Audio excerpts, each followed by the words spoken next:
बड़ा मंगलवार व्रत कथा। एक समय की बात है, एक ब्राह्मण दंपत्ति की कोई संतान नहीं थी, जिस कारण वह बेहद दुखी थे। एक समय ब्राह्मण वन में हनुमान जी की पूजा के लिए गया। वहां उसने पूजा के साथ महावीर जी से एक पुत्र की कामना की। घर पर उसकी स्त्री भी पुत्र की प्राप्ति के लिए मंगलवार का व्रत करती थी। वह मंगलवार के दिन व्रत के अंत में हनुमान जी को भोग लगाकर ही भोजन करती थी।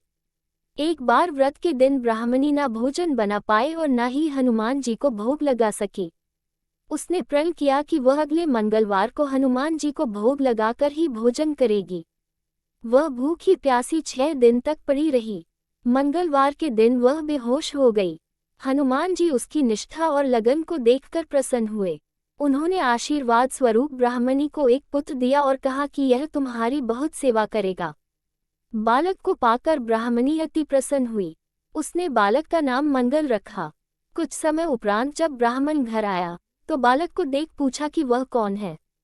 पत्नी बोली कि मंगलवार व्रत से प्रसन्न होकर हनुमान जी ने उसे यह बालक दिया है। ब्राह्मण को अपनी पत्नी की बात पर विश्वास नहीं हुआ।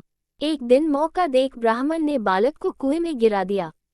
घर पर लौटने पर ब्राह्मणी ने पूछा कि मंगल कहाँ है।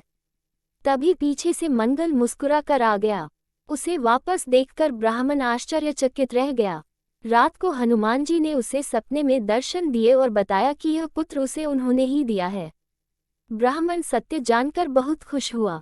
इसके बाद ब्राह्मण दंपत्ति प्रत्येक मंगलवार को व्रत रखने लगे। जो मनुष्य मंगलवार व्रत कथा को पढ़ता या सुनता है और नियम से व्रत रखता है, उसे हनुमान जी की कृपा से सब कष्ट दूर होकर सर्व सुख प्राप्त होता है और हनुमान जी की दया के पात्र बनते हैं।